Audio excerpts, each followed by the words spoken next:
디도서 2장 11절부터 14절까지 제가 개역성경으로 읽겠습니다.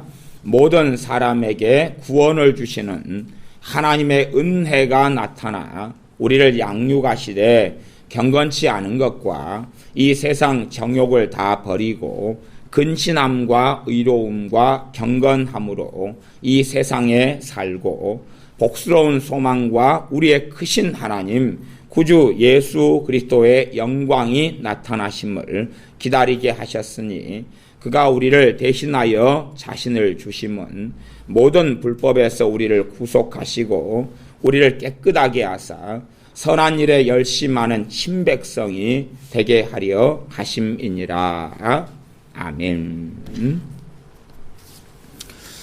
본문의 말씀은 하나님께서 하나님의 자녀들을 불러주신 목적과 이유가 있다, 그렇게 말씀합니다. 예수를 믿는 믿음 가운데 정말로 위험한 것이 두 가지가 있는데, 첫 번째는 율법주의라는 것입니다. 예수님을 열심히 섬기고 살지만 그러나 내 행위로 내 살아왔던 삶으로 하나님께 설해하는 위험성, 그걸 율법주의라 그럽니다. 믿음을 통해 하나님께 나아가지 않고 예수님의 피를 의지하여 나아가지 않고 예수님의 십자가를 의지하여 하나님께 나아가지 않고 내가 어떻게 살았느냐, 내가 어떤 선행을 했느냐, 내가 어떻게 기도 생활을 했느냐 하는 것으로 하나님께 나아가 서려고 하는 것을 율법주의라 그럽니다. 그 세계 속에 많은 예수님을 믿는 사람들이 신앙이 무너졌고 주님을 떠나 갔었습니다. 그것이 초대교회들이 가졌던 위험성이었고 또한 갈라디아 교회들이 그 속에서 굉장한 문제들을 일으켰습니다. 그래서 그들은 율법주의라는 다른 복음을 좇아서 가버린 많은 사람들이 있었습니다. 그 다음에 또 하나가의 문제가 뭐냐 하면 하나님의 은혜를 체험하고 은혜 속에 살았는데 그러나 방종주의가 있습니다. 방종. 이제 내가 하나님의 은혜를 받았어요. 하나님의 자녀가 되었어요. 예수를 믿게 되었어요. 그러니 너무 행복하고 좋아요. 그렇기 때문에 내가 그 은혜와 기쁨을 누리면서 내가 사는 자리에 그대로 살려고 한다는 이야기입니다. 그것을 방종이라고. 사실은 그 방종 속에 얼마간은 살아갈 수 있습니다. 얼마간은 살 수 있지만 그때가 좀 더 지나가면 하나님의 은혜가 급격히 사라져버리고 맙니다. 제가 많은 사람들을 만나고 경험하면서 어떤 분들은 그러셨습니다. 물론 우리 이제 마지막까지 믿음을 잘 지키고 가신 여수의 우리 나이 드신 집사님 같으면 옛날 이야기를 하자면 그분은 그랬습니다. 그분은 남녀 호랑개교를 35년간을 믿었습니다. 어릴 때부터 귀신이 그분에게 역사했습니다. 어릴 때부터 귀신이 보고 그 속에 살아왔기 때문에 귀신을 어떻게 하면 쫓아낼까 하면서 구다하고 또한 푸닥거리하고 그렇게 오래 살면서 한 35살 때까지 귀신의 공격을 극심하게 받았고 평생의 우울증으로 고통을 받았습니다. 그러다가 35살 때부터 무엇을 믿기 시작했냐 하면 남녀 호랑개교를 믿기 시작했습니다. 남녀 호랑교를 믿기 시작하면서도 우울증, 극심한 우울증, 더 귀신 역사는 심각해지고 그래서 호랑교 주문을 하루에 20시간도 외웠다 그래요. 20시간. 그리고 호랑교에 충성하면 자신의 우울증이 치료되고 자신 안에 평안이 오고 귀신이 떠나갈 것 같아서 자신이 사는 집 주변을 다 호랑교로 전도를 했습니다. 그래서 주변에가 다 호랑교 주문 소리가 울려 퍼지도록 했습니다. 그러나 그분은 자유롭게 되지 못했고 그분은 삶 속에 하나님의 은혜를 누리지 못했습니다. 그분이 70살 때 우리가 만났습니다. 70살이 만나서 전도를 했습니다. 전도를 해서 주님을 그날 믿게 됐습니다. 영접하시게 됐어요. 잠깐 동안 하나님의 은혜가 임했습니다. 잠깐 동안 은혜가 임했어요. 그러니까 잠깐 동안 평안이 왔습니다. 그 잠깐이라는 게 제가 이야기한 잠깐은 몇십 분입니다. 몇십 분 그러다가 다음에 이분이 70살인데 이분이 자빠지고 얼굴이 퉁퉁 붓고 뭐가 깨지고 그랬습니다. 귀신의 역사가 극심하게 그에게 나타나서 그를 쓰러뜨려 버렸고 집어 던져 버렸어요. 그분에게는 귀신 역사가 너무 세가지고 사람을 집어 던져 버리더군요. 사람을 집어 던져 버리더군요. 사람들은 이 귀신의 역사를 너무 단순하게 생각해서 마음의 근심마 좀 가져왔다가 떠나갔다가, 아니 두려움마 좀 줬다가 떠나갔다가, 하나님께서요 은혜로 감싸가지고 우리를 어느 선을 넘지 않도록 하나님이 보호하시기 때문에 그러지요. 아프리카 같은 곳 같은 데 가면 귀신의 능력을 입은 사술사들이 손가락만 가리켜도 사람 즉사해버립니다. 사람들도 사람을 죽일 수 있는 권세를 하나님이 허락하십니다. 그래서 주님께서도 뭐라고 말씀하시냐 그러면 사람을 죽이는, 목숨까지 죽이는 사람들 두려워하지 말아라. 사람을 죽일 뿐만 아니라 그를 영원히 심판하시며 지옥에 던져넣는 그 하나님을 두려워해야 된다라고 말씀하는 것입니다. 중국 같은 데 가면 사람들은, 어리석은 사람들은 신비한 역사만 일어나고 기적만 나타나면 다 하나님의 역사라고 생각합니다. 그러나 그건 어리석은 것이, 공중부양 같은 것은 자주 볼 수 있는 현상, 그 세계 속에 들어갑니다. 그 세계 속에, 공중부양, 단전호흡 세계 속에 들어가면 중국 같은 데는 사람이 누워있다가 50m는 아니고 50cm도 뜨고 그 다음에 한 2m도 떠버립니다. 사람이 누워있는 상태에서. 이게 제가 그 세계 속에 깊이 들어갔던 사람하고 제가 몇 년을 산 적이 있습니다. 그 세계 속에. 거기에서 자기도 몇 가지 능력을 귀신으로부터 받아가지고 있더라고요. 그분이 나중에 예수를 믿고 영접했는데 그 마음의 견고한 것이 풀어지지 않더라고요. 저하고 함께 살면서 제가 들었습니다. 마음의 견고한 게 풀어지지 않아요. 그분은 중국 사람입니다. 마음이 풀어지지 않아요. 그 다음에 귀신에게서 그 세계 속에 살면서 받았던 능력 몇 가지가 있는데 예수를 믿어도 그게 없어지질 않아요. 그 신비한 세계들, 복잡한 세계들이 있습니다. 어찌됐든 간에 그 귀신의 능력은 생과계로 사실 파워풀하지만 하나님께서 제한을 하고 계시는 것입니다. 우리 예수를 믿는 사람들에게. 그래서 그 할머니 같은 경우는 70살에 만났으니까 그분을 귀신이 집어 던져버리기도 합니다. 그러니까 이제 하루가 지난 다음에 이야기하시는 겁니다. 하루 지난 다음에 또 신방을 갔더니, 방문을 했더니 우리 본시님이 노하셨다고.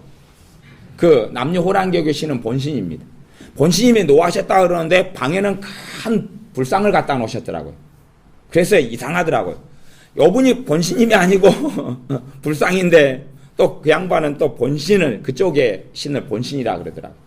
본시님이 진노하셔가지고 이런 일이 벌어졌다 그러는 것이. 귀신의 공격이 그때부터 나타나서 잠깐 동안 가졌던, 단지 몇십 분인지 하루인지 모르겠지만 잠깐 가졌던 그것이 사라졌습니다. 그러니까 예수님 안 믿겠다고 그 다음날 이야기하시더군요. 안 믿겠다고. 너무 본시님의 진노가 크시니까 안 믿겠다고. 다시 전도했습니다. 다시 또 믿으시더라고요. 그 다음에 그날 또 본신이 진노하더만요.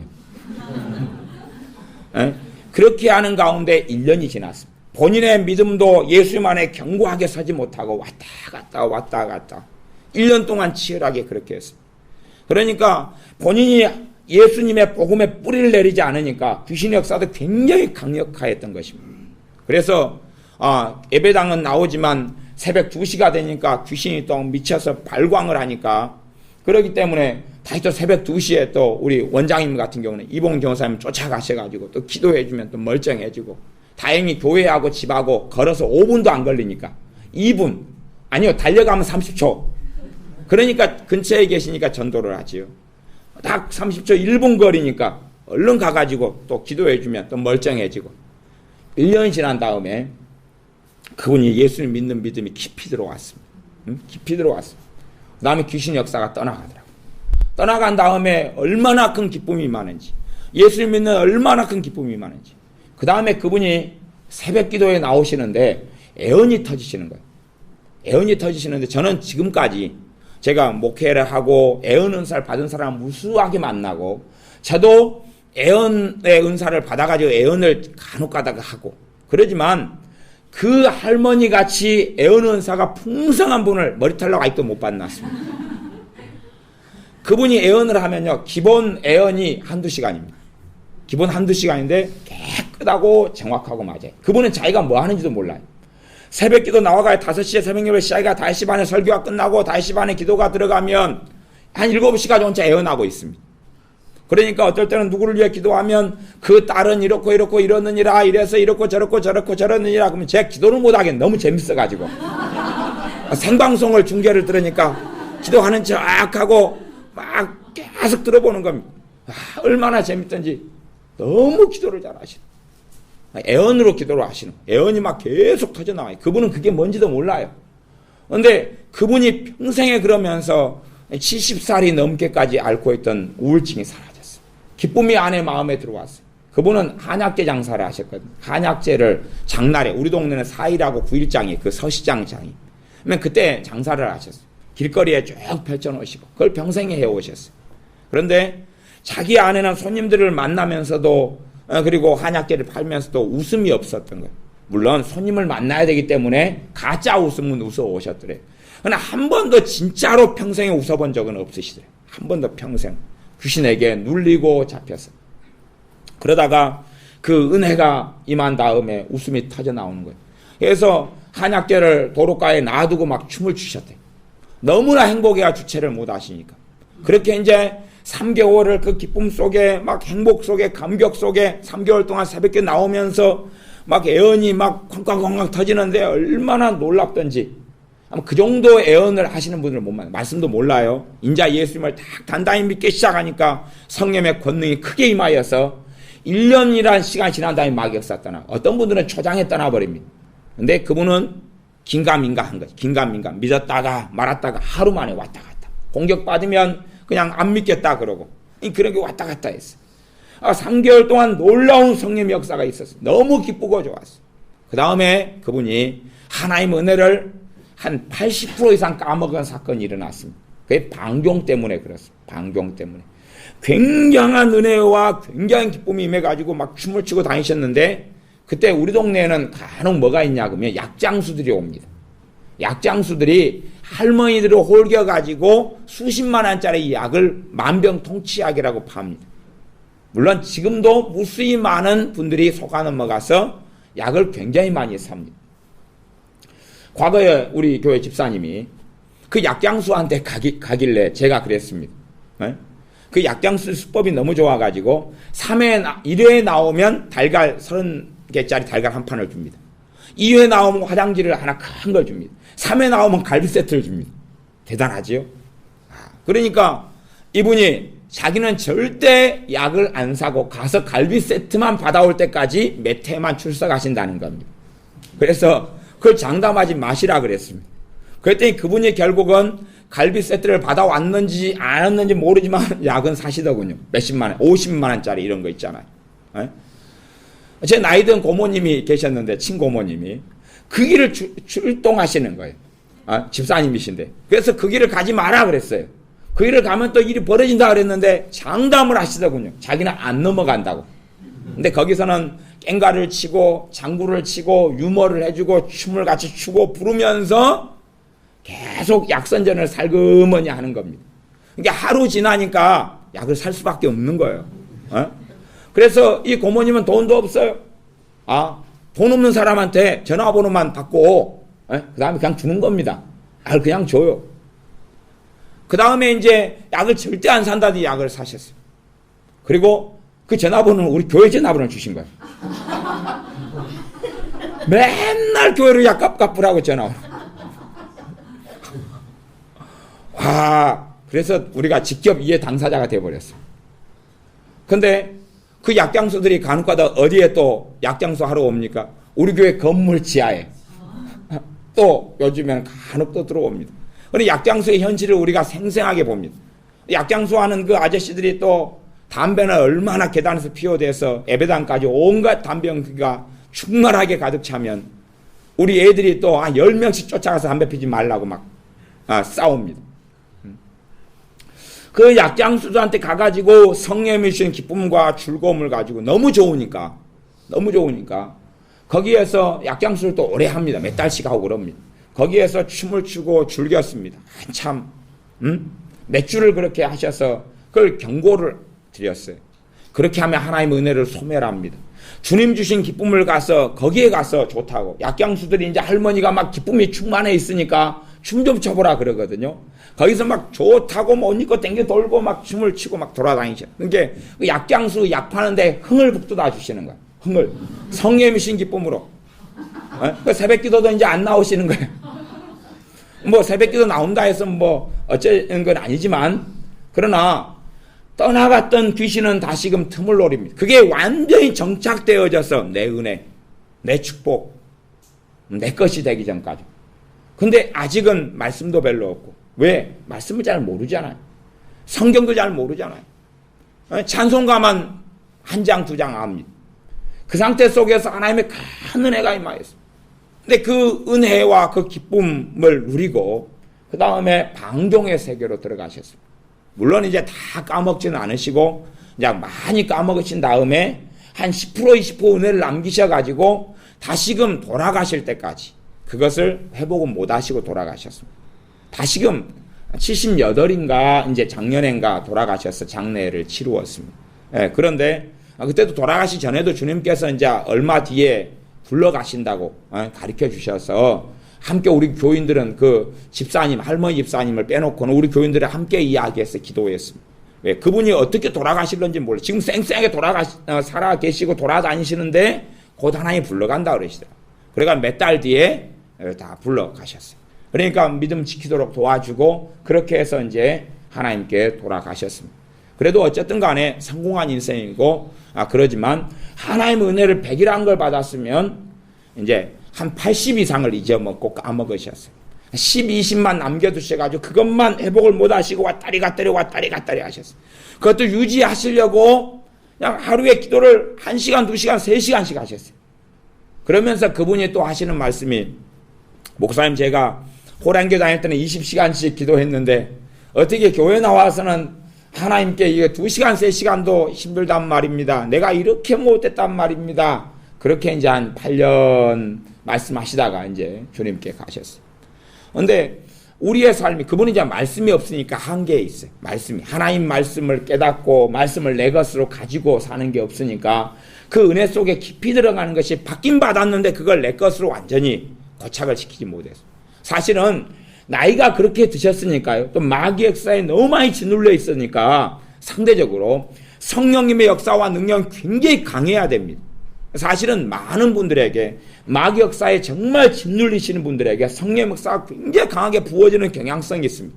모두 다가 그러진 않지만 정말로 간절히 주님을 찾는 사람은 그렇습니다. 그분은 뭐 더 빨리 그런 일이 벌어질 수 있지만 1년 동안이라는 아주 지루한 싸움을 했습니다. 1년 동안이란 지루한 싸움. 1년 동안 귀신에 공격받고 근데 사실은 그 정도 받으면 아이고 예수님이 살아계시면 나를 이렇게 빨리 해방시키시지 이렇게 이 본신이라는 귀신한테 그 걔가 걔인지 걔가 아닌지 모르지만 어쨌든 이렇게 괴롭힘을 당하냐. 사실은 그러기보다는 계속하여 사람을 통해서지만 주님을 의지했습니다. 그리고 어느 때가 되니까 좋은 열매를 거두었지요. 그러니까 우리의 삶 속에서 마음 속에서 생활 속에서도 정말로 예수님을 의지하는 사람이 그 열매를 보게 됩니다. 그 열매를 보게 됩니다. 그분에게 큰 은혜가 임하였던 것은 그 성령의 역사하심과 은혜가 있어야지만이 너무 오랫동안 하나님을 떠나 있었고 물론 하나님을 알지 못하고 있었고 그런 분에게 말씀을 가르쳐 주실 수 있고 깨닫게 하실 수 있기 때문에 그렇습니다. 헤엄을 치고 헤엄을 가르치려면 물이 있어야 헤엄을 가르치지 않습니다. 그것처럼 하나님의 은혜가 있어야지만이 진리 속에 살아가는 삶이 가능합니다. 그래서 그분에게 하나님의 은혜를 가득히 부어주셨던 겁니다. 그러나 그 은혜를 헛되이 방종 때문에 많이 까먹고 말았던 겁니다. 우리가 왜 나를 불러주셨는지, 왜 나를 구원해 주셨는지, 하나님의 자녀를 왜 부르셨는지 그 이유와 목적을 잃어버리면 사실은 하나님의 은혜를 좀 누리고 살다가 그것을 잃어버리게 되고 맙니다. 이 디도서라는 성경은 또 디도서를 받은 사람은 디도라는 주의 종입니다. 디도라는 주의 종이 받았는데 디도라는 주의 종은 어디에 파송되어서 목회를 했냐 그러면 그레데 섬이라는 어마어마하게 큰 섬에서 목회를 했습니다. 근데 그레데 섬 사람들 때문에 우리가 디도서를 볼 때 되면 큰 위로를 받습니다. 짧은 성경, 석 장짜리 성경입니다. 그런데 이 그레데 섬 사람들이 교인들이고 식구들이었는데 이 교인들의 특성이 뭐냐 그러면 성경에 그렇게 나왔습니다. 1장 이제 쭉 보시면 1장부터 보시면 1장 같은 데만 보면 1장 5절 제가 읽어보겠습니다. 내가 너를 그레데에 떨어뜨려 준 이유는 사도 바울을 통하여 그레데라는 섬으로 파송을 보냈습니다. 그래서 목회하라고. 부족한 일을 바로잡고 나의 명한대로 각 성에 장로들을 세우게 하려 함이니, 그러면서 이야기합니다. 그런데 이제 그레데 사람들의 특성이 뭐냐 그러면 12절이죠. 12절에 보면 그레데인 중에 어떤 선지자가 말하되, 그러니까 그레데라는 섬에 선지자가 일어났었다고 이야기하죠. 그레데라는 섬은요 팔레스틴이 아닙니다. 거기에 선지자가 일어나가지고 선지자가 하나님의 말씀을 증거했습니다. 뭐라고 증거했냐 그러면 하나님이 너희들을 사랑한다 그런 게 아니고, 선지자가 일어나가지고 하나님의 말씀을 증거했는데, 그게 12절에 있는 거죠. 그레데 인들은, 너희들은 그런 거죠. 항상 거짓말장이며 악한 짐승이며 배만 위하는 게으름장이라. 그게 하나님으로부터 말씀입니다. 그러니까 이 동네 사람들이 정말 센 사람들이죠. 항상 거짓말장이들이다 너희들이. 그러니까 그들의 문화와 관습이 전부 다 그렇게 돼버린 것이. 너희는 항상 거짓말장이다. 악한 짐승이다. 그래서 하나님이 선지자를 통해서 악한 짐승이다 너희들.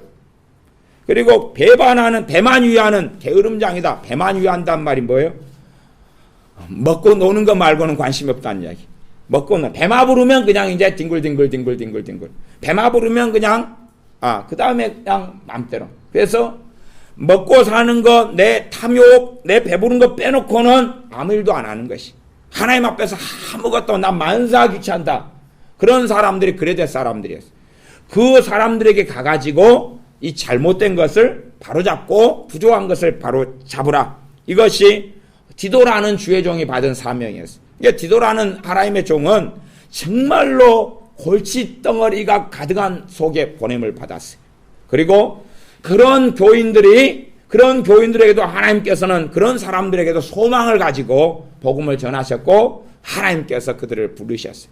그러니 디도서라는 또 배경이 되는 그레데라는 사람들을 볼 때에 얼마든지 우리도 변화될 수 있고 하나님의 은혜 속에 살 수 있고 달라질 수 있다는, 하나님이 그들을 포기하지 않고 가장 그 당시에 성령 충만한 종들 중에 하나인 디도라는 종을 보내시는 거예요. 그들을 세울 수 있기 때문에. 그러니까 우리가 우리의 게으름 속에, 나태 속에, 방종 속에, 또한 탐욕 속에, 어리석음 속에, 끊지 못하는 죄 속에 살아간다 할지라도 우리는 얼마든지 하나님의 은혜를 통하여 변화될 수 있어요. 하나님의 은혜는 내가 짓는 죄의 힘보다 훨씬 강력합니다. 하나님의 은혜는 훨씬 더 강하고 셉니다. 그러니 그 은혜를 우리는 받아야 하고, 예수님의 십자가의 보혈을 통하여 그 은혜를 받을 수 있는 사람들이 바로 우리들입니다. 그렇기 때문에 우리가 하나님의 그 은혜를 평생에 사는 동안에 얼마나 많이 내가 받을 것이냐, 얼마나 많이 누리고 살다가 갈 것이냐 하는 것이 중요합니다. 그러면 이제 얼마 전에 돌아가셨던, 그리고 마지막까지 믿고 돌아가셨으니까 이제 가신 분의 이야기를 제가 하는 것입니다. 그분이 그러면은 100이라는 은혜, 물론 100도 하나님이 더 주려고 그러시는 거죠. 그죠? 100이라는 수치를 제가 이야기하지만, 그분이 이제 1년 지난 다음에 100이라는 하나님의 은혜를 쏟아부어 주셨어요. 뭐 그 정도 가지고 평생 살라는 걸까요? 아니면 그게 이제 시작에 불과할까요? 시작에 불과한 겁니다.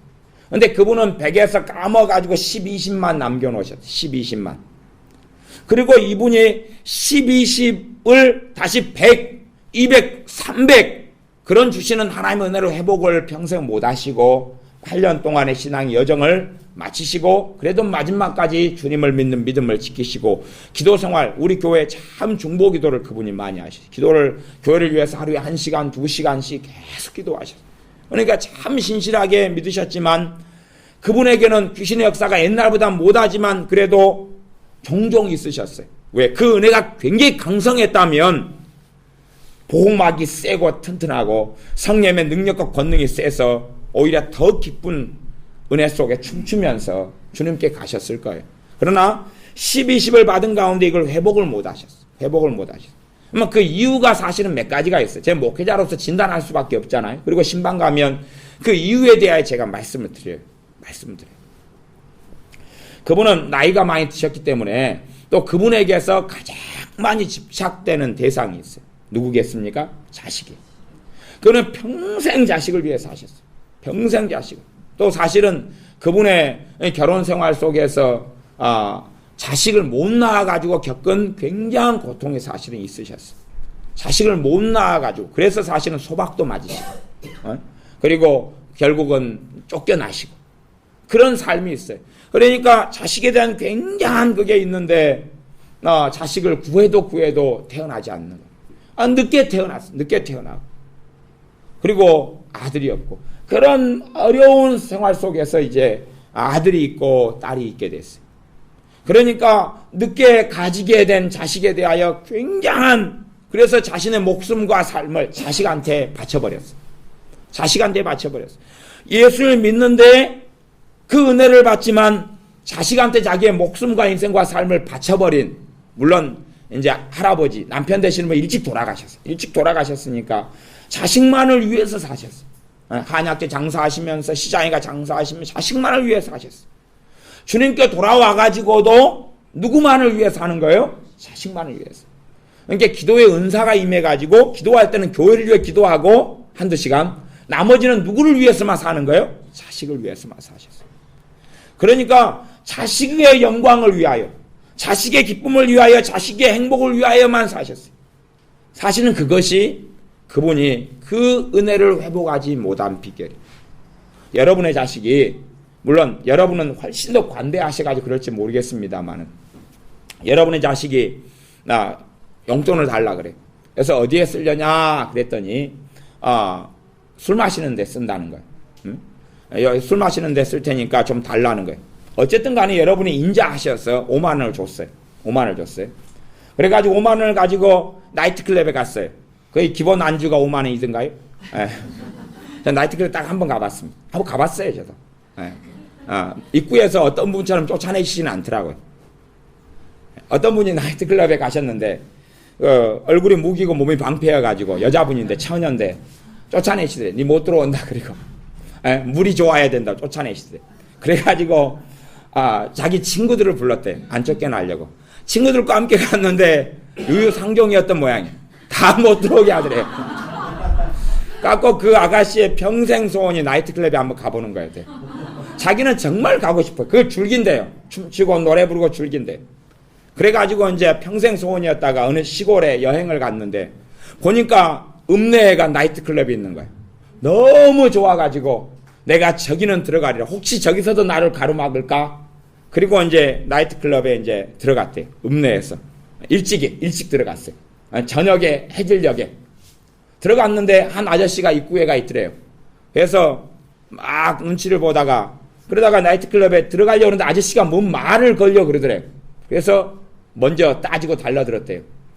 내가 여기 못 들어가냐고. 나를 감히 막을 거냐고. 그러니까 아저씨가 아무 말 안 하더래요. 사장이었죠. 그래서 들어갔더래요. 사실 아저씨가 막은 이유는 있었어요. 손님이 없다는 거죠. 들어갔더니 아무도 없더래요. 부릉태인데 아무도 없더래요. 그래서 이 아가씨가 생각했대. 야, 그래도 그 나이트클럽이 너무 이른 시간이어가지고 없겠지. 시간 지나면 손님 오겠지.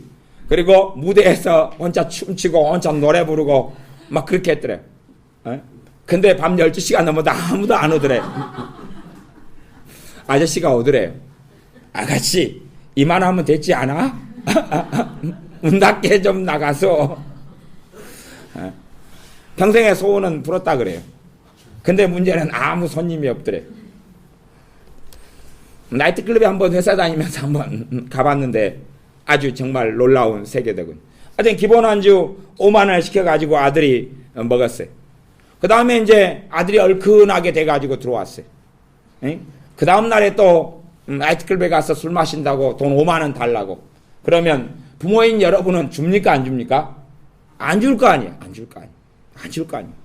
그렇게 하려고 물론 이제 아이고 조금만 마시고 그렇게 해라. 왜? 자식의 마음에 걱정이 많고 탄식이 많으면 또 한두 번 더 받을 수도 있잖아요. 그치요?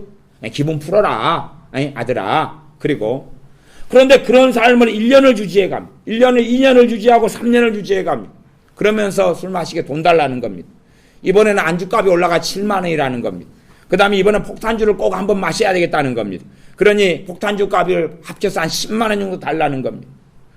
사실은 그렇게 해서 여러분이 힘들게 돈 벌어서 자식에게 술값을 공급하려고 자식을 낳으셨습니까? 안 낳으셨습니까? 그렇게 안 낳으셨죠.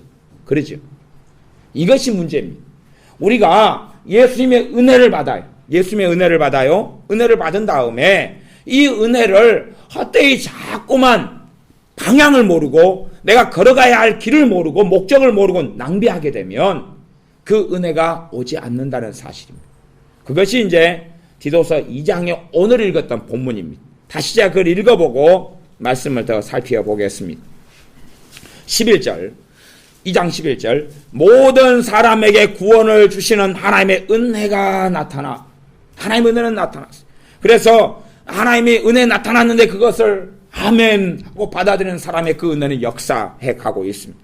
우리를 양육하실 때, 우리를 양육에 키워요. 누가요? 그 은혜. 하나님께서 은혜를 주셔서 우리를 키워요. 우리를 양육해요.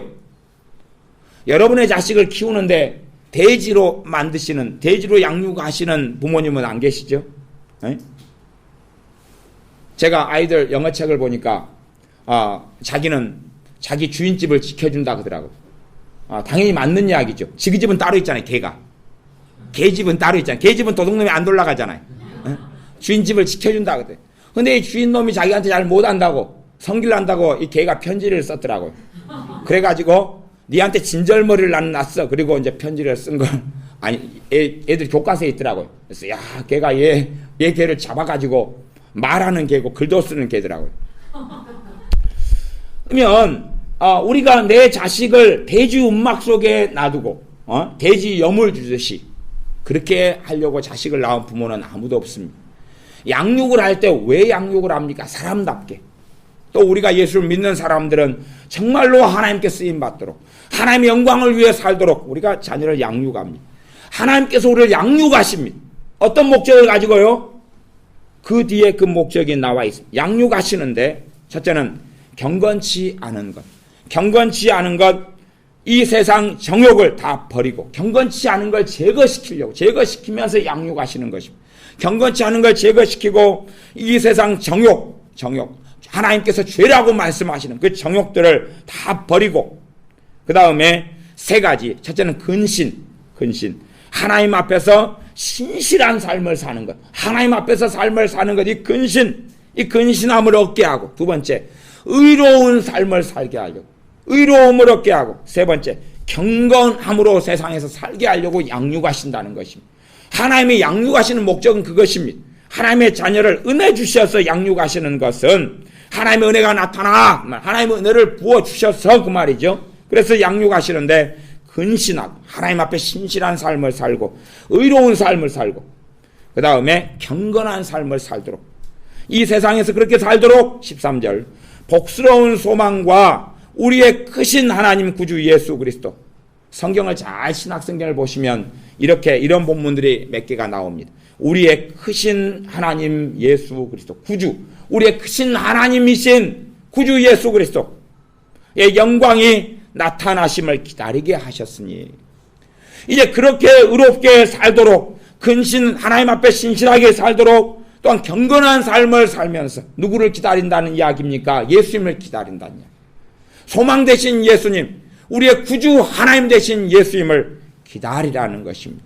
왜? 그때 다시 주님을 만나서 그분의 영원한 나라에 들어가도록, 그분의 영원한 나라에 들어가서 내가 의롭게 살고, 내가 하나님 앞에 신실하게 살고, 내가 경건하게 산 것에 대한 아름다운 보상과 열매를 받도록 하기 위하여 그렇게 하나님께서 우리를 양육하신다는 이야기입니다. 14절, 그가 우리를 대신하여 자신을 주심은 예수님께서 우리의 죄를 대신하여서, 우리 자신을 대신하여, 죄인이고 허물과 죄로 죽은 우리를 대신하여서 예수님께서 자신을 십자가에 내어주시고 목숨과 피를, 물과 피를 쏟아서 내주신 이유가 있다.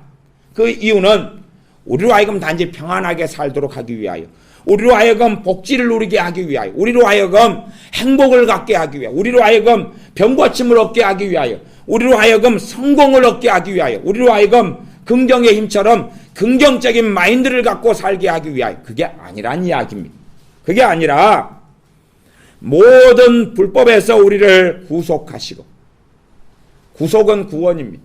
모든 불법, 죄된 삶, 악한 삶, 어리석은 삶에서 우리를 구속하시고 우리를 깨끗하게 하시려고, 우리를 모든 불법에서 건져내시려고 그렇게 주님 자신을 주셨다는 이야기입니다. 그러면서 선한 일에 열심하는 신백성, 신백성은 자기 백성이 되게 하려 하심이니라. 이게 주님께서 우리를 위해 십자가에 죽으시고 자신을 주신 이유입니다. 그 방향으로 우리를 양육하시는 것입니다. 그 방향으로 우리를 양육하시는 것입니다. 자, 이제 하나님의 은혜 속에 살아가는 원리를 하나 가르쳐 드리겠습니다. 그 원리는 너희가 작은 일에 충성하면 큰 것으로 맡겨주리라 하는 것입니다. 단지 일만이 아니라 내게 작은 은혜를 처음에 주시는 사람들도 있습니다. 그러면 그 작은 은혜를 가지고는 작은 능력밖에는 발휘하지 못합니다. 내 삶이 변화되는 것은 하나님의 은혜가 역사하지 않으면 변화되지 않습니다. 내 본성, 내 옛된 본성을 무너뜨리고 새 사람으로 사는 삶도 하나님의 은혜의 정도 말고는 어떻게 할 수가 없어요. 내 힘과 내 능력으로는 나를 깨끗하게도 못하고 거룩하게도 못합니다. 히브리서 말씀에는 모든 사람으로 더불어 화평함과 거룩함을 좇으라. 이것이 없이는, 거룩함이 없이는 아무도 주님을 보지 못하리라. 거룩한 삶으로 우리를 부르시지만 그 은혜가 있는 것만큼만 거룩해지는 것입니다. 내가 목마르지만 물그릇에가 종지기 그릇에 물이 담겨 있으면 종지기 그릇의 물만큼만 내가 해갈되고 목을 치길 수 있습니다. 큰 대접이면 그만큼 많이 내가 물을 마시고 해갈할 수 있고 죽일 수 있습니다. 그분의 은혜가 조금 주어지면 내게 조금의 그 은혜에 따라 하나님은 내게 요구하시는 것이지 많이 요구하지 않습니다. 물론 군대를 가지 않으신 여자분들은 이해하지 못하실 겁니다. 군대를 갔더니 고참이 그럽니다. 1,000원을 꺼냅니다. 1,000원을 꺼내면서 과자 사오라는 겁니다. PX에 가서, 매점에 가서. 그러면 목록을 이야기하면 초코파이 3박스, 치킨 5개, 오다리 2개, 그다음 내 담배 3갑, 1,000원 가지고. 그러면 병장님, 이건 돈이 아니잖아요. 야, 만들어 와. 받고 갈래? 그냥 갈래? 예, 알겠습니다. 사실은 한 2만 원 나오는 건 자기 돈으로 19,000원을 떼우는 거죠. 물론 지금 군대는 안 그러는데 옛날 군대는 그랬습니다. 그러니까 돈 조금 주고 해와야 됩니다. 조금 주고. 뭐 사와라 그러고 돈 주면 3,000원입니다. 그리고 이제 한 3만 원치를 사가지 가야 됩니다. 그러니까 군대에서도 용돈이 얼마나 많이 필요하겠습니까? 한 달에 50만 원도 요즘에 든다 그러더라고요. 그래서 요즘에 군대 가도 이게 자식이 대학 보내는 것만큼 돈 들어간다고 타는 시간은 부모들도 꽤 있습니다. 그러나 월급이 꽤 많이 나오니까 요즘은 돈을 안 보내야 되죠. 거기에서 믿음으로 살라고 그냥 절대 나오지 말고 거기에서 죽으면 죽으리라 그러고 있으라 그래요.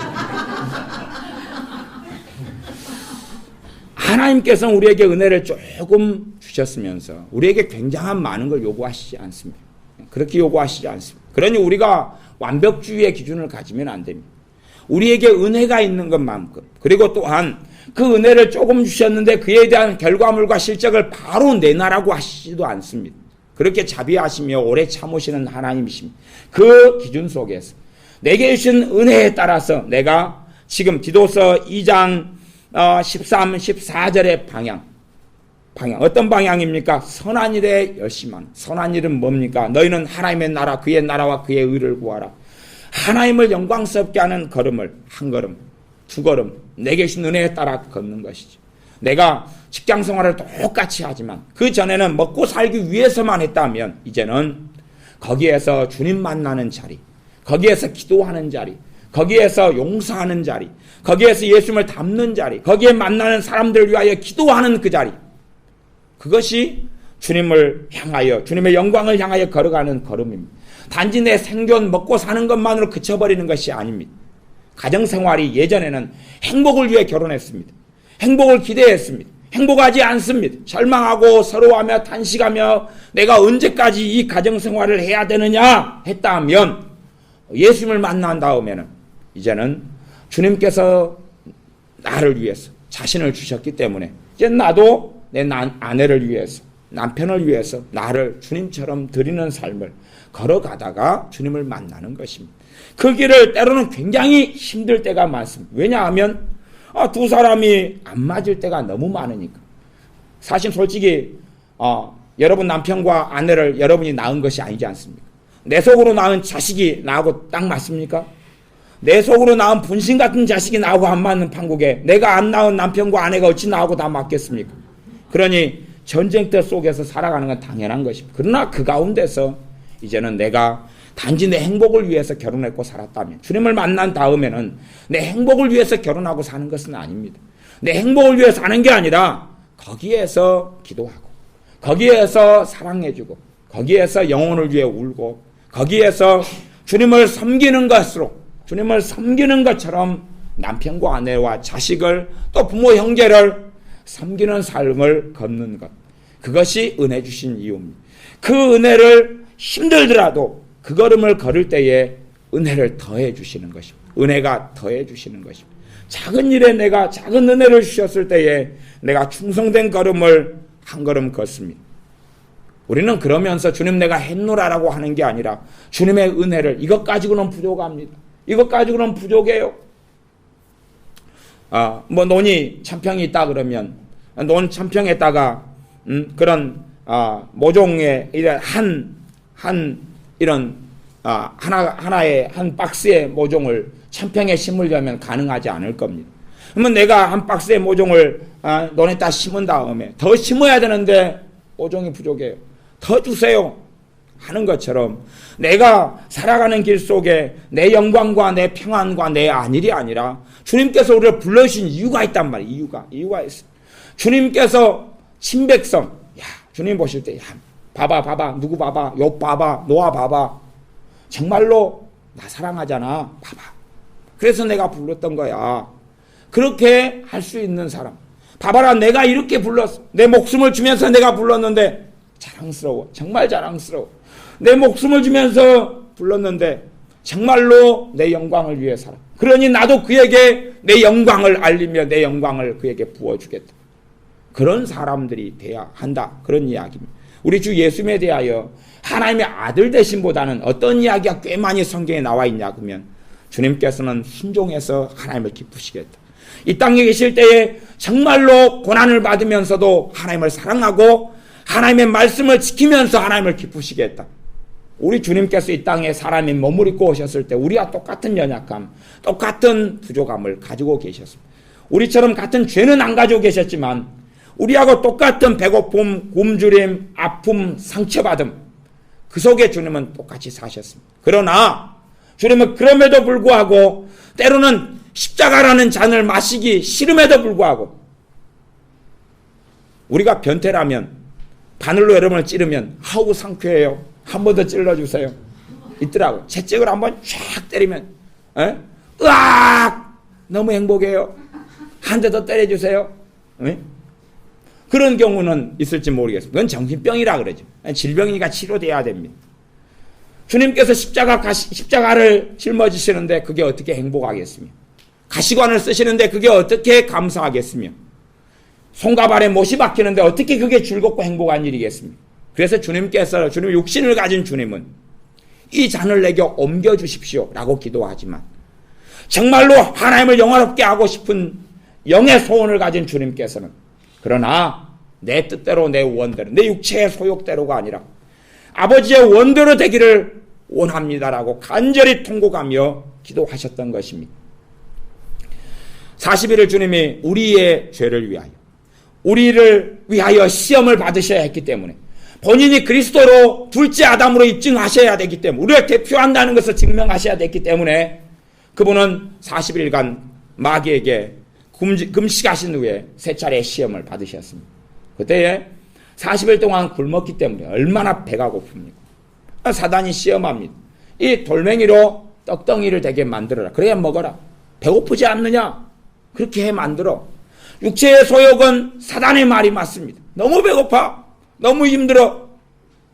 그러나 정말로 주님의 영의 소욕은, 그러나 사단의 말이 아니라 나는 정말로 내가 진리를 삼는 하러 왔고 하나님을 기쁘시게 하러 왔기 때문에 그렇게 먹는 것을 거절하고 40일간 굶주리셨지만 먹는 것보다는 나는 하나님의 말씀을 더 원한다.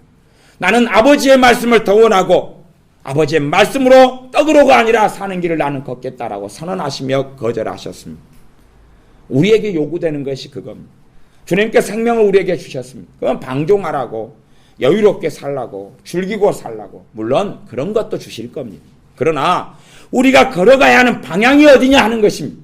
내가 걷는 방향, 내가 가는 지평이 어디냐 하는 것입니다. 여러분이 아무리 많은 일을 이루어 놓으셔도 조금 지나면 다 헛개비가 되어버리실 겁니다. 어떤 사람이 대기업을 일구었습니다. 대기업의 수명이라는 게 어떤 자료에 보면 그렇게 오래 길지 않더라고요. 대기업 막 수천 명, 수만 명이 종사하는 대기업도 30년 이 정도 수명밖에 그 이하인가 약간 37년인가 얼마 안 되는 것을 제가 전에 그 경제학 책에서 보았습니다. 그렇게 오래 안 되더라고요. 뭐 어마어마한 것을 일구어 놨는데 헛개비처럼 하루아침에 무너져 버리는 것이 사람들이 일구어 놓은 것입니다. 우리의 평생에 일구어 놓았던 것이 한순간에 다 무너지는 것을 보지 않습니까? 그건 하나님의 은혜입니다. 하나님의 은혜입니다. 내가 해놨던 것이 정말로 지푸라기 같고 가치 없는 것. 주님께서 기억하시는 것만 연구한 것입니다. 주님께서 기억하실 만한 것. 우리가 가진 명예나 명성이나 때로는 건강이나 너무 건강해서 에베레스트 산에 오르고 너무 건강해서 히말라야 산맥을 넘어가고 너무 건강해서 대한민국 땅에 안 가본 산이 없어요. 그런 뻔히 그것이 무슨 위대한 일을 이룬단 말입니까? 제 사촌형 중에 한 명이 대한민국에 암벽 등반가가 있습니다. 암벽 등반으로서는 우리나라에서 1위입니다. 그래서 방송에서 나오고 유명하고 암벽 등반가로 살아갑니다. 물론 형수도 암벽 등반하는 형수 1등하고 3등이 만나가 결혼했다든가. 네? 그래서 암벽 등반 옛날에 3.14 뭐 고지를 뭐 오르라 뭐 그런 식의 방송도 하고 그러더라고. 근데 TV를 봤더니 얼굴 본 사람 아는 사람이 나오는 거예요. 이 양반 여기 있어. 이 양반 상고 나왔는데 우리 집에서 상고 나왔거든요. 우리 집에 같이 자라가지고. 네? 이 양반이 왜 여기 나와? 그랬더니 어느새 암벽 등반가가 돼가 우리나라에서 1등 한다는 거예요. 그래서 야 이게 놀라운 세상에 사네. 물론 지금 예수 믿고 신앙생활을 합니다. 그러면 그 사촌형이 암벽 등반을 많은 암벽을 타고 다닐 겁니다. 그러나 시간이 흘러가면 그것도 그 명예도 그 명성도 값어치가 없어지지 않겠습니까? 우리가 해놨던 무슨 업적이라 할지라도 문제는 하나님께서 기억하셔야 한다는 것이고 하나님 앞에서 연구한 것이 되어야 한다는 이야기입니다.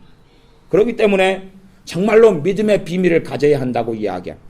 나만이 정말로 주님을 사랑하기 때문에 행하는 한 걸음, 내가 정말로 예수님을 기쁘시게 하기 위하여 우리 전능하신 아버지 하나님을 기쁘시게 하기 위하여 걷는 그 한 걸음, 아무도 몰라준다 할지라도 아무도 알아주지 않는다 할지라도 그 걸음 속에 놀라운 성령의 역사는 거기 임하는 것입니다.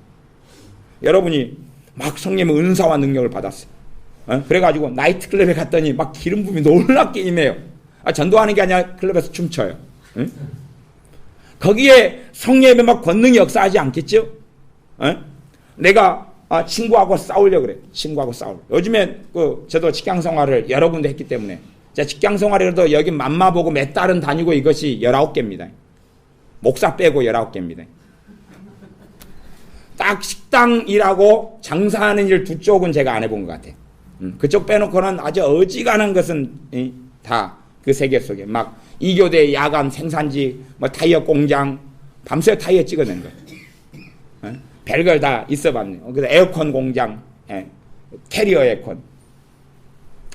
어쨌든 그렇게 살아왔지만 그 속에서 내가 정말 내 자신의 이름과 영광을 위해 살고 내 평안함과 내 안일함을 위해 살고 그렇게 걸어가느냐, 아니면 그 자리에서 아무도 알아주지 못하고 아무도 나를 인정해 주지 않아도 내가 주님을 위하여 걷는 한 걸음 한 걸음을 걷느냐 하는 것입니다. 내가 그 속에 걸어갈 때에 거기에 성령 하나님은 역사하시는 것입니다. 일을 하다 보니까 사람들이 싸우는 광경을 자주 봅니다. 직장의 동료들이 자주 싸웁니다. 뭐 우리 남자들 같은 경우는 싸울 때 남자들이 얼마나 경건한 줄 압니까? 주먹으로 안 싸웁니다. 요즘에 그래서 남자들이 술을 많이 마셔서 배를 나오게 합니다. 배를 나오게 남자들이 딱 뒷짐을 져요. 신사적이기 때문에. 갖고 우리 그 선배들 또 형님들 싸울 때 되면 배치기를 합니다. 슉 그리고 배 튕기를 하십니다. 왜냐하면 배로 튕길 때는 폭력 사건에 안 들어가기 때문에 그렇습니다. 가슴치기, 배치기. 배가 안 나온 분들이 그때는 불쌍하시더라고요. 그분들은 이제 가슴을 내밀어야 되는, 가슴으로 해야 되는데 배가 훨씬 튀어나왔잖아요. 튕겨서 뒤로 쓰러지는 거예요. 배가 나온 분들은 또 등치가 좋으시잖아요. 그러니까 어지간하면 밀리지를 않습니다. 그래서 그냥 배치기 몇 번 밀면 그 동료들에서 싸워가지고 배치기 당해 자빠지면 얼마나 쪽팔린지 아십니까? 싸움 구경하고 있는데 배치기에 밀려가지고 올라당 자빠지면요 쪽팔려가지고 어디 남자 세계에서 이야기를 못합니다. 그러면 삼손처럼 그렇게 생각해 보십시오. 삼손처럼 놀라운 성령의 권능을 막 덧입혀 주십니다. 놀라운 권능을 덧입혀 주십니다. 그래가지고 배치기를 하는데 성령의 권능이 배가 임해가지고 배치기를 했는데 5m를 떨어져 버리고 그렇게 그 자리에 성령님은 역사하시지 않지 않습니까? 배치기 가지고 상대방하고 쌈박질해서 폭력 사건은 아니어도 배치기로 상대방을 쪽팔리게 하려고 성령의 권능이 임하지 않지 않습니까? 왜 우리 믿는 사람의 삶 속에 임하신 성령 하나님께서 역사하시지 않느냐? 내가 진리의 방향성으로 가지 않기 때문에 그러는 것입니다. 내가 진리의 방향성으로 가지 않기 때문에 거기에 성령의 권능이 임하지 않고 거기에 성령의 기름 부음이 임하지 않고 성령의 열매들이 나타나지 않는 것입니다. 어떤 목사님이 특별한 시대에 특별한 시기에 병 고치는 놀라운 은사와 기름 부음이 임했습니다. 그런데 이제 어느 때 우리나라도 지금도 나 환자들이 많습니다. 나병 환자들, 한센스 병을 가진 사람이 한 5만 명 이렇게 통계가 나오는 것 같아요. 제가 전문가한테 물어봤더니 우리 그렇게 그 정도 진짜 많습니까? 그랬더니 그 정도 있다고 그러시는 것 같아요. 제가 한 두어 달 전에 물어본 일입니다. 전문가한테, 그쪽 동사하시는 분한테. 근데 난 지금도 설마 그렇게 지금도 많나 싶습니다. 근데 어쨌든 간에 나 환자들이 많이 있었을 때에 피고름을 막 흘리는데 주님께서 그 목사님에게 말씀하셨습니다. 입으로 빨아내고 핥아내라. 피고름을 입으로 빨고 핥아내라 그랬습니다. 그러니까 그분이 못한다는 거예요. 못한다 그러니까 주님께서 너가 정말로 그걸 안 하면, 주님을 많이 아는 사람에게 하시는 이야기, 정말로 너가 그걸 안 하면 너하고 나하고 관계가 있느냐? 그러니까 피고름을 빨아냈습니다. 빨아내는 가운데 이제 하나님 고름이 너무 피고름이 썩는 냄새가 많이 나니까 냄새가 좀 안 나도록 해주십시오. 그러니까 하나님께서 냄새를 없애주셨답니다. 물론 감사하게 그분은 소경이었기 때문에 눈에 보이지는 않았어요. 그러니까 냄새만 없어지면 그냥 물 빨아먹는 것처럼. 그런데 입으로 핥고 빨 때 나 환자 그 부분이 다 치료되면서 나았다 그럽니다. 그때 그분의 마음속에 무엇이 놀랍게 임하냐 그러면 성령님의 주님의 사랑이 놀랍게 임하는 것입니다. 놀랍게 임하는. 그분께서 얼마나 그를 위해 죽으시며 고통당하셨는지. 우리는 예수님의 십자가를 듣지만 지식에 그칩니다. 예수님의 십자가를 듣지만 교리에 그칩니다. 죽은 교리. 하나님의 살아계심을 이야기하지만 죽은 교리에 그칩니다. 왜냐하면 나는 진리의 길을 걷지 않기 때문에 그렇습니다. 주님을 위해서 살아가지 않고 주님의 친백성, 주님의 백성, 이건 내 백성이다. 주님의 자랑스러워할 만한 자녀다. 여러분의 자녀가 5살이다면 5살 요구밖에 안 할 것 아닙니까? 그렇죠? 5살 아이에게 엄마가 너를 5년 동안 키워오니라고 얼마나 고생한 줄 아느냐? 가서 돈 200만 원 한 달에 벌어다가 엄마 용돈 50만 원 줘야 돼. 그리고 가방 매가지고 밖으로 내보내는 부모가 없는 것처럼 그에 맞는 정도만, 때로는 또 오래 기다려주지 않습니다. 5살인데도 아직 2살 행동밖에 못하면 더 참아주고 더 양육하고 더 기다려줍니다. 그러면서 은혜를 베푸시지만 그러나 그 수준에서 멈춥니다. 그 수준에서. 우리가 주님께서 우리를 불러주신 것은 자신의 친백성이 되게 하시려고, 자기 백성이라고, 내 사람이라고, 내가 정말 위해서 이렇게 죽었다고. 여러분이 여러분 자녀를 키우는데 돈을, 사랑을, 정성을, 학원을 보내고 학교를 보내고 그리고 용돈을 주고 핸드폰을 사주고 그랬습니다. 자식이 정말로 부모를 정말 슬프게 하고 탄식스럽게 합니다. 어디 가서 자식에 대해서 이거 내 아들이에요, 내 딸이에요 이야기할 수 있습니까? 없습니까? 쪽팔려서 이야기 못하지요. 쪽팔려서 이야기 못합니다. 내 아들이에요. 내 아들이에요. 내 딸이에요. 정말로 내가 수고하고 사랑하고 지금까지 이렇게 돌봐왔는데 정말로 내게 자랑스러운 딸이에요. 자랑스러운 아들이에요. 그렇게 하려고 자녀를 키운 것입니다. 그렇게 안 되면 얼마나 부모의 수치입니다. 사실은 어떤 자녀가 하나님께 어떻게 축복받느냐 하는 건 꽤 쉽습니다. 꽤 쉽지만 정말로 어렵습니다. 꽤 쉽다는 이야기는 뭐냐 하면 부모를 공경하라.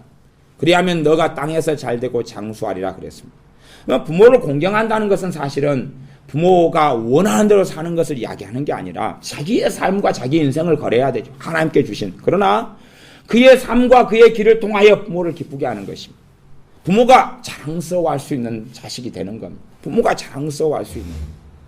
그러면 돈을 많이 버는 좋은 직장이 아니라 그 연약하고 볼품없는 속에서도 정말 성실함으로 살아가면 부모가 정말 자랑스러워하지 않습니까? 그런 사람에게 이제 예수님의 사람이라면 장수와 또한 잘되는 하나님의 복이 임합니다. 그건 신약 성경이나 구약 성경이나 동일하게 하나님이 약속해 놓으신 것입니다. 정말로 부모를 기쁘게 하는 자녀가 된다면 그렇습니다. 굉장히 어렵지만 또한 한편으로는 쉬운 이야기입니다. 부모를 기쁘게 하면 되니까. 부모를 정말 자랑스럽게 하는 자식이 되면 되니까. 우리도 마찬가지입니다. 하나님은 은혜를 부어주셨는데 우리의 삶을 볼 때에 하나님께서 자랑스럽다. 하나님께서 정말로 내가 너를 불렀는데 그 목적과 부르심과 걷는 길이 늦더라도 그 길을 한 걸음 한 걸음 걷는 게 맞다. 어떤 자식을 부모가 낳아놨는데 나 소아마비인데 이제 의사 선생님은 그렇게 진단을 내리셨어요. 이 아이가 애를 써가지고 좀 걸어다니면 별로 표시가 안 나는 장애는 있긴 있는데 정상 사람하고 비슷하게 살 수 있습니다. 대신에 그렇게 발을 올리고 움직여야 되는데 그러려면 좀 진통도 있고 아프기도 할 겁니다. 그러나 자녀가 그렇게 한다면 자녀는 정상인처럼 이렇게 살 수 있을 겁니다. 그랬어요. 근데 발을 움직이는 게 이 자식한테는 너무 고통스럽고 아팠어요. 아프니까 주저앉아 있기만 원했습니다. 또한 지팡이만 짚고 다니기를 원했어요. 그리고 짜증을 부리고 신경질을 부리고 엄마 아빠는 계속 자식을 응원했습니다. 야 걷자. 아프더라도 걷자. 의사 선생님이 이야기했지 않느냐. 조금 더 아프더라도 한참 걸으면 정상인처럼 이렇게 걸음이 된다고 그랬지 않느냐. 걷자. 엄마 아파요. 못하겠어요. 아파요. 못하겠어요. 그리고 엄마 아빠 마음을 한참 힘들게 했습니다. 왜 시간이 흘러가면 흘러갈수록 이 장애가 심해져 가니까 그랬습니다. 그러다가 어두운 방 안에 들어가서 울고 우울증이 걸리고 아이가 안 나오고 자기 수치스러우니까 그 길을 걷다가 부모가 다시 이야기를 자꾸 했습니다. 그래서 부모의 그 사랑하는 마음을 어느 때 좀 알게 되었습니다. 아이가 골방에 있으면서 거기에서 걷기 시작했어요. 왜? 부모가 있는 데서 이제 걸어서 자빠지면 엄마 눈에 눈물 흐르는 줄 아니까. 자기 혼자서 골방 안에서 엄마는 아빠는 생각했죠. 얘가 슬프고 단식해서 지금도 있다고 생각했는데 그 방에서 걷기 시작하고 혼자 자빠지고 일어나고 자빠지고 일어나고 내가 어느 정도까지 정상적으로 걸을 때 이제 그때야 엄마 아빠랑 외출할 것이다. 물론 가놓고 화장실도 나오고 밥 먹으러 나오지만 그렇게 했어요. 혼자 노력해가지고 어느 정도까지 되어서 나왔어요. 얼마나 엄마 아빠를 기쁘게 했습니까? 사실은 그렇게 때론 늦더라도 부모는 기다려주는 것 이상으로 전능하신 하나님께서는 양육하시는 은혜를 멈추지 않습니다. 은혜를 부어주십니다. 그러나 우리가 마음을 돌리고 있으면 알지 못합니다. 그 자녀가 부모는 사랑하죠. 그렇죠? 부모는 사랑해요. 근데 이 자녀는 맨 처음에는 원망 속에 있었습니다. 나를 왜 이렇게 낳아놨느냐. 원망 속에 있었어요. 그리고 부모의 사랑을 받아들이지 못했어요. 그러니까 독방 안에 골방 안에 우울하며 분노하며 또는 밥상을 엄마가 가지고 오면 엎어버리고 그랬어요. 게임 속에 들어가고 그 속에 빠져 살았어요. 사랑을 했지만 사랑을 받지 못하는 것처럼 하나님의 은혜를 부어주지만 은혜를 받지 못하는 경우는 아주 많습니다. 은혜는 첫째 어디에 임하냐? 마음속에 임하고 심령에 임하기 때문에 그렇습니다. 심령에 임해서 성령의 열매가 드러나고 나타납니다. 이제 몸에 먼저 임하고 환경에 먼저 임하는 것이 아닙니다. 마음에 하나님의 은혜가 임하고 나타나기 시작하면 환경에도 나타나기 시작합니다. 마음이 먼저. 그래서 뿌리 내리기 시작하면 환경이 그 다음에 나타납니다. 일반적으로 대부분의 하나님의 은혜는 그렇게 나타나는 경향을 가집니다. 근데 엄마 아빠가 그렇게 사랑해주고 엄마가 노심초사하는데 이 소아마비에 있던 이 아들은 심정을 알아주지 않습니다. 그리고 거절하고 거부합니다. 오히려 엄마가 밥상을 가지면 더 짜증납니다. 짜증나서 왜 간섭하냐고, 왜 뭐라 하고 그러냐고. 날이 좋은 날은 아들 데리고 그럼 휠체어에 타라. 엄마가 너를 밀어가지고 한번 나가자. 공원이라도 한번 산책하고 바람 좀 쐬자. 그러니까 오히려 성질 내고 발로 문을 차버리고, 한 번은 또 자기 게임하던 모니터가 깨져 박살났는데 그걸 집어 던져버린 거야. 성질 나서. 그러니까 그런 식의 삶을 살다가 하나님의 특별한 은혜였던지 아니면 엄마 아빠가 기도를 좀 많이 했던지 깨달았어요. 그리고 어느 때부터 눈이 열리더니 정말로 부모가 자기 때문에 때로는 휴가도 못 가고 때로는 제대로 소리내 웃지도 못하고 눈치 보느라고 마음 상할까봐 노심초사하는 거 어느 때 보게 됐어. 그때부터 한 3일간 이 아이가 통곡했습니다. 18살 정도 된 아이가. 그리고 정신을 차리기 시작해서 혼자 거기서 걷기 시작했다는 이야기입니다. 그때부터 부모의 사랑이 보이더랍니다. 하나님의 은혜가 내가 받아들이기 시작하면 그 은혜는 들어오기 시작합니다. 내가 거절하면 알 수 없고 느낄 수 없습니다. 그리고 이제 그 길을 걸어갈 때에 하나님의 역사는 나타나고 성령의 역사는 나타나서 나를 주님을 영화롭게 하는 길 속에 걷게 하시는 겁니다.